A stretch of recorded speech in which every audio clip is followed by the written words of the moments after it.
लाशों की रेलगाड़ी, ये एक और चित्र है दोस्तों। नई दिल्ली रेलवे स्टेशन के प्लेटफार्म नंबर 4 पर खड़ी नवरंग एक्सप्रेस। अटेंशन प्लीज, नई दिल्ली से चलकर मुंबई जाने वाली 397 डाउन नवरंग एक्सप्रेस अपने निर्धारित समय से रवाना होने वाली है। यात्रियों से निवेदन है कि वे अपना स्थान ग्रहण कर लें। मैंने तुम लोगों के लिए पूरा कंपार्टमेंट बुक करवा दिया है ताकि तुम लोगों को कोई दिक्कत न हो। थैंक यू सर, आप हमारा बहुत ख्याल रखते हैं। पहुंचे, पटरी पर रेंगने लगी। अच्छा बच्चों, I wish your happy journey. Thank you sir, कितने अच्छे हैं हमारे सर, एक डब्बा हमारे लिए बुक कर दिया। जब हम इस टूर से वापस जाएंगे तो उनके लिए अच्छा सा उपहार खरीद कर ले जाएंगे। अच्छा भाई, अब सब चुपचाप हो जाओ, अब हमारी लता मंगेशकर एक गाना सुनाएगी। मीना स्टार्ट मीना। ट्रेन अपनी पूरी गति से भागी जा रही थी, जबकि शहर के बाहर स्थित एक पुल पर नवरंग एक्सप्रेस अभी कुछ देर बाद इस पुल से नीचे से गुजरेगी। तुम लोग दोनों तैयार रहना। यस बस। जानते हो क्या माल किस डिब्बे में है? हाँ, रेलगाड़ी के बीच स्थित कंपार्टमेंट नंबर 7 में। आप चिंता न करें बॉस, जब तक हमारे हाथ घातक हथियार हैं कोई हमारा कुछ नहीं बिगाड़ सकता। वेरी गुड, लेकिन कंपार्टमेंट में घुसने से ज़रा सावधान बरतना। उस डब्बे में कुछ नौजवान सफ़र कर रहे हैं, कहीं ऐसा ना हो कि तुम उनसे सबके चक्कर में फंस जाओ। तभी गाड़ी आ रही है और ट्रेन जैसे ही पुल से नीचे से गुजरी, कूदो धाम। ध्यान से रखिए, अगर फिसल गए तो हड्डियाँ भी नहीं बचेंगी। कंपार्टमेंट 9 पास ही है, आओ। और कंपार्टमेंट 9 में गब्बर सिंह कह के गया, जो डर गया ओ मर गया। खटखट खटखट। वाह वाह, क्या दासू आवाज़ है, वाह वाह। अरे, यह कंपार्टमेंट का दरवाज़ा खटखटने की आवाज़। शायद कोई दरवाजे पर लटका होगा। पागल हो क्या, 120 किलोमीटर की स्पीड से भागती ट्रेन से बाहर कोई लटक कर मरना है क्या? लेकिन वह आवाज़, अरे छोड़ो भी आवाज़, दरवाज़ा बजा रही होगी। तभी बाहर से फिर दरवाज़ा बजा। लगता है सचमुच कोई है, मैं देखती हूँ। अजय दरवाजे की तरफ बढ़ा। कमाल है, लोग कितने जिगर वाले गुर्दे की हैं, इतनी भागती ट्रेन में भी लटक जाते हैं। और अजय ने दरवाज़ा खोला तो, अरे आप कौन हैं और इस तरह क्यों लटके हुए हैं? अचानक उसके मुंह से गुर्राहट निकली, मैं तेरी मौत हूँ। और अगले ही पल उसका हाथ अजय के चेहरे पर टकराया। ये तो अजय की चीखने की आवाज़ है। आओ देखते हैं उसे क्या हुआ। वे भागते हुए वहां पहुंचे। अजय का हाल देखकर सभी के पसीने पसीने हो गए। मैंने ये अजय का हाल किसने किया? तभी मैंने। नेहा किसी विद्युत चलित यंत्र खिलौने की भांति पलटी। कौन हो? तेरी मौत। और हलक से फाड़ देने वाली चीख। सभी जैसे नींद से जागी। हे भगवान, यह क्या बला है? लगता है इसने अजय की हत्या की है। सुधीर, कुछ करो वरना यह शैतान नेहा को भी मार डालेगा। ओह, यह सचमुच नेहा को मारने पर तुला है। ओह, कुछ करो यार सुधीर, जल्दी। अचानक सुधीर ने छलांग भरी। मैं तुझे छोड़ूंगा नहीं। परंतु अगले ही क्षण हैरान रह जाना पड़ा। आह क्राक। भूत का हाथ सुनील के चेहरे पर टकराया और वह उछलकर वाश बेसन से टकराया। हा हा हा। ओह, यह तो हिंसक रूप में मेरी तरफ बढ़ रहा है। इसे रोकने के लिए शायद मुझे एक साधन है। और कांच का टुकड़ा सुधीर के हाथ में थमा था। और फिर और जब कांच का टुकड़ा पेट से बाहर निकला, हा हा हा, हे भगवान, खून की एक बूंद भी नहीं इसके पेट में। तभी एक आग सुधीर को सदमे से बाहर भी नहीं निकला था कि अरे, और एक खून के नाते चले गए, सब खून में नाते चले गए। और तीनों जल में मछली की तरह तड़पने लगे। बचाओ बचाओ, मैं जल रहा हूं। आग। और अगले ही क्षण तीनों का शरीर मोम की तरह पिघलने लगा। नहीं नहीं, और कुछ ही पलों में सब के सब खत्म हो गए सब के सब। जब वह ट्रेन के ऊपर से वे दोनों, अब होशियार हो जाओ। इस ट्रेन के कंपार्टमेंट में ऊपर से दरवाजे की तरफ उतरना होगा। यही है वह कंपार्टमेंट नंबर 9। फिर अगर ऐसी स्थिति में हाथ का से डंडा छूटा तो मरने से भगवान भी नहीं बचा सकता। जल्दी, यही है कंपार्टमेंट नंबर 9, आओ। दरवाज़ा पहले ही खुला हुआ है, क्या चक्कर है? बेवकूफ़, यह सोचने का समय नहीं, अंदर चलो। दोनों अंदर आ गए और अपनी उंगली रिवॉल्वर के घोड़े पर रखना। वे लड़के कभी भी कुछ भी कर सकते हैं। अंधेरा होने के कारण उन्हें लाशें नज़र नहीं आई। कंपार्टमेंट में कोई नहीं लगता। यहाँ कहाँ गए सब लोग? लगता है सो गए हैं। छोड़ो उन सबको, तुम मेरे साथ आओ। सीट नंबर 4 के नीचे माल का सूटकेस रखा है, उसे लेकर निकल चलेंगे। जल्दी, यह रहा वह माल, निकालो फटाफट। उसने सूटकेस उठाने के लिए हाथ बढ़ाया, तभी मेरा हाथ किसी ने पकड़ लिया। और अगले क्षण, अरे, ये राखी को सीट के नीचे कौन खींच रहा है? और जग्गा ने तुरंत ही अपना रिवॉल्वर घुमा दिया। तुम कोई भी हो, छोड़ दो मेरे दोस्त को, वरना गोली मार दूंगा। तभी राखी का कटा हुआ हाथ, किसी ने राखी को मार डाला और मुझे भी मार डालेगा। अगले ही पल मुझे भागकर अपनी जान बचानी चाहिए। और तभी और भूत ने उसके सामने आकर खड़ा हो गया। उसकी आंखें में से किरण निकली और अगले ही क्षण तबाक तबाक, छराक छराक। और इससे पहले सबसे बेखबर ट्रेन पूरी गति के साथ मंजिल की तरफ बढ़ती जा रही थी।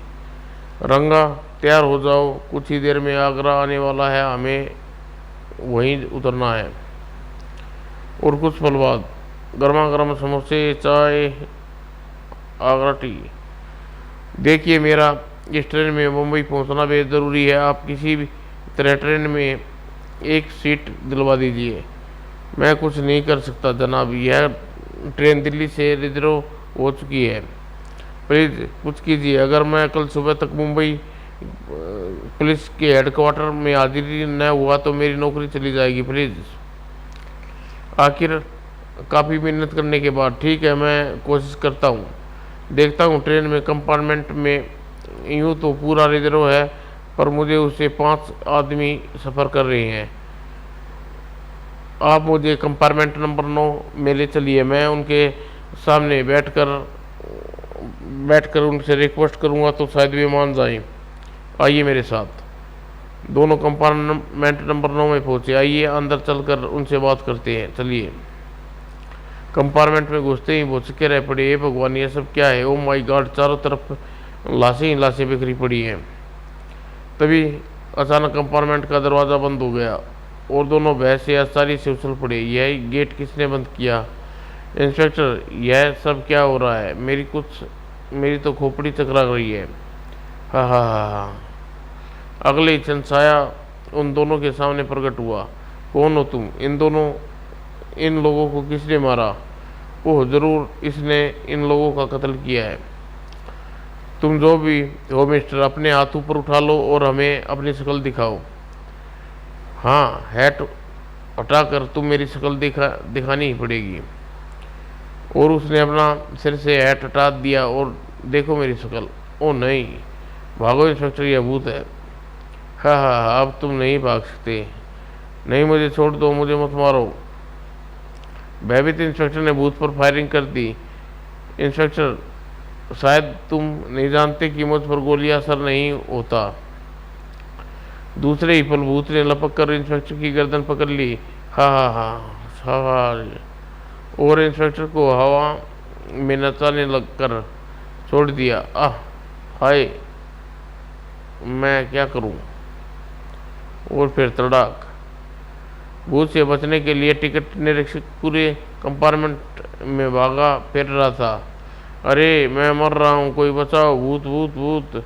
लेकिन तुम बचकर नहीं जा सकते। ओ नहीं, नहीं, नहीं। उधर इंस्पेक्टर को अपने आप को संभाला।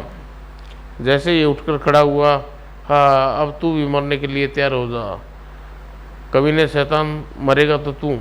इंस्पेक्टर ने भूत के मुंह में घूंसा मारा और उसने इंस्पेक्टर का हाथ पकड़ लिया। आई, और हत्यारे भूत ने इंस्पेक्टर का हाथ चबा लिया। कचर कचर कचर। इंस्पेक्टर चीखता हुआ दरवाजे की तरफ भागा। बचाओ। और फिर कड़ा। हा हा हा हा, सब मरेंगे। जो भी इस डब्बे पर में आएगा वह मेरे हाथों मरेगा। हा हा हा।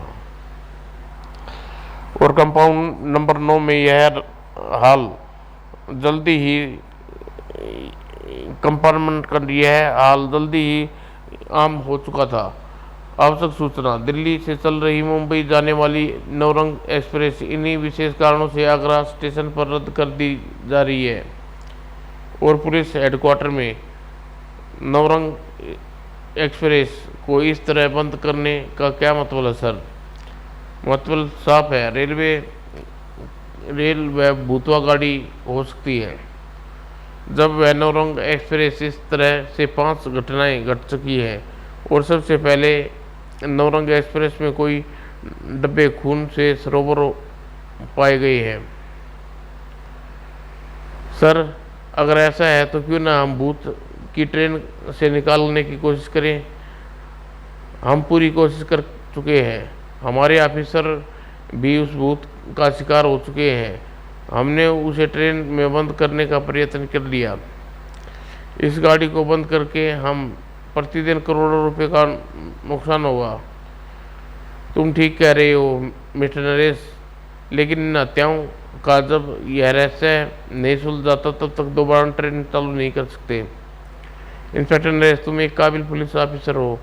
इस केस को तुम्हें सौंप रहा हूँ। मुझे विश्वास है कि तुम इन हत्याओं से पर्दा उठा सकते हो। आप मुझ पर जो विश्वास किया है उसी का मैं आपको बहुत आभारी हूँ सर। मैं वादा करता हूँ, हत्यारा जिंदा भूत हो या इंसान, रात सिर दी आपको मालूम कर दूंगा। और फिर तुमसे ऐसी आशा है। Thank you sir. आप मुझे इस केस की फाइल दीजिए। और इंस्पेक्टर नरेश के घर पर 20:11:90 तक ट्रेन सही चलती थी। 20 नवंबर को अकाउंटमेंट नंबर 9 में एक कत्ल हुआ। मरने वाले का नाम टीकाराम शिल्पी था। और अगले दिन मुझे टीकाराम के घर की में अपनी कार्रवाई शुरू करनी चाहिए।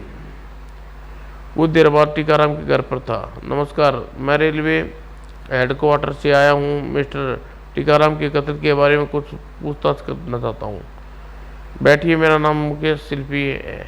टीकाराम का मेरे पिता थे। क्या आप बता सकते हैं कि आपके पिता की हत्या क्यों की गई? नहीं, मुझे इस बारे में कुछ पता नहीं है, लेकिन जिस दिन वेटरन में उनकी हत्या हुई वे बहुत परेशान थे, मगर आप 3 महीने बाद ये अब क्यों पूछ रहे हैं? नरेश ने नवरंगा एक्सप्रेस में घटने वाली घटना के विषय में बता दिया। कहीं आपके कहने का मतलब यह तो नहीं कि यह सब मेरे पिताजी की आत्मा कर रही है? जी हाँ, मैं यही कहना चाहता हूँ, और मैं यह ऐसा इसलिए कह रहा हूँ कि नवरंग एक्सप्रेस में घटने वाली घटना शुरुआत कंपार्टमेंट नंबर 9 से हुई है, और इसमें आपके पिताजी की हत्या हुई थी, और इसलिए मामले में आपकी मदद मैं क्या मदद कर सकता हूँ? जब तक आपके पिता की आत्मा सैकड़ों लोगों की जानें ले चुकी है, और मैं चाहता हूँ कि उनके बेगुनाह न मारे जाएं। आप मुझसे क्या चाहते हैं? मैं आपसे नवरंग एक्सप्रेस में एक बार सफ़र कराना चाहता हूँ। मुकेश को जैसे करंट लगा। यह क्या कह रहे हो आप? मैं ठीक कह रहा हूँ मुकेश। मैं जानता हूँ कि ट्रेन में सफ़र करने से आपकी मौत भी हो सकती है, लेकिन मुझे उम्मीद है कि आपकी मौत हज़ारों लोगों की ज़िंदगियाँ बचा सकती है। मैं आपके देश और इंसानियत के नाम पर यह बलिदान मांग रहा हूँ। काफ़ी देर सोचने के बाद मुकेश गंभीरता से कहा, अगर मगर सचमुच ही मेरे पिताजी की आत्मा हज़ारों लोगों की मृत्यु का कारण बन गई है, तो उनकी शांति के लिए मैं अपना बलिदान देने के लिए तैयार हूँ। नरेश ने आगे बढ़कर अपनी बाहों में भर लिया। मुझे नाज है तुम्हारे जैसे देशभक्त पर।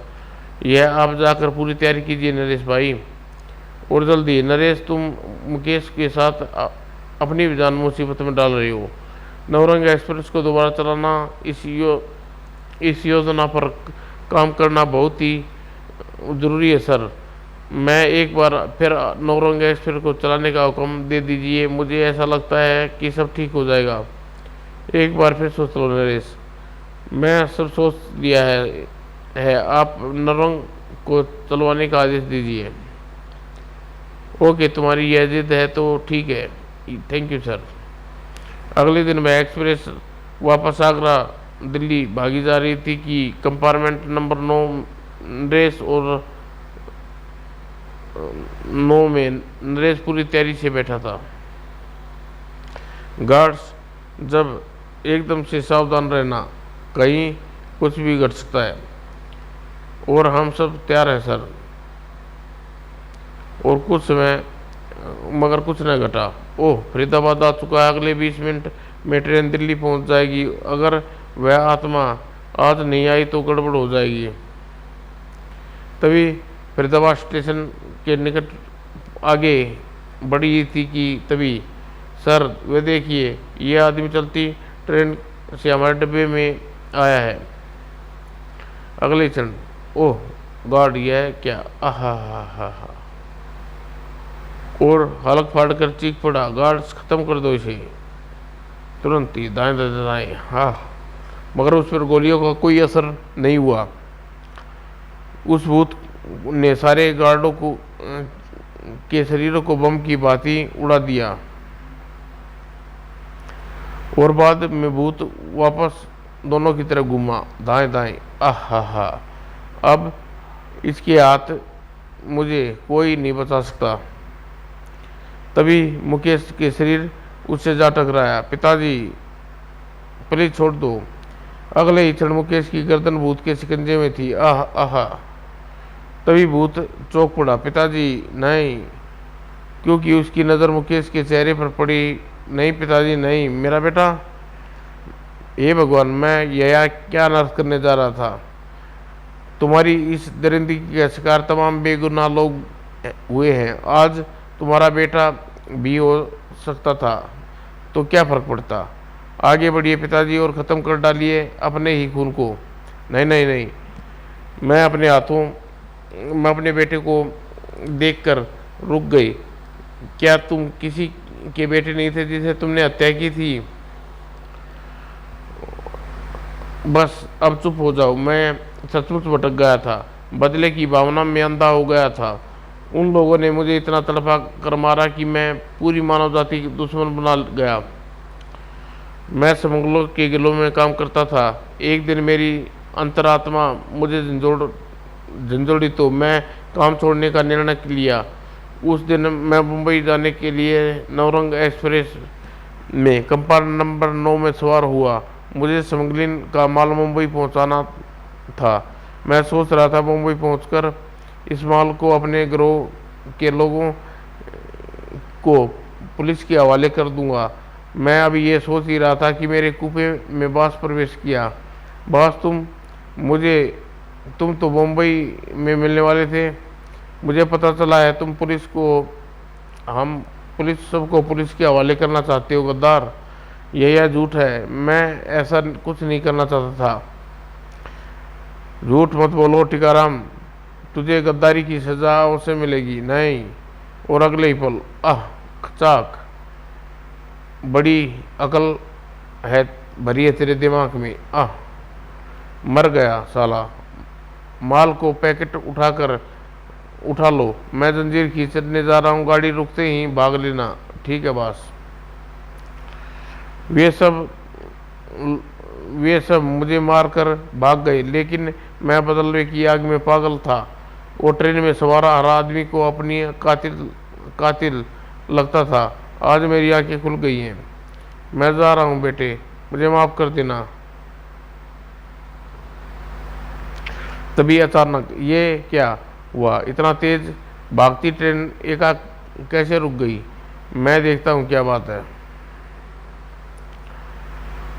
ओ गॉड, आगे पटरी आतंकवादियों ने उड़ा दी है। ट्रेन थोड़ा सा भी आगे बढ़ती तो एक दुर्घटना हो जाती। और मेरी समझ में यह नहीं आ रहा कि इतनी तेज भागती ट्रेन रुक कैसे गई, जबकि मैंने ट्रेन के ब्रेक को हाथ भी नहीं लगाया। मैं जानता हूँ जितनी तेज भागती ट्रेन कैसे रुक गई, और यह साबित करती है कि आज के बाद नौरंग एक्सप्रेस में कोई घटना नहीं घटने वाली। समाप्त दोस्तों।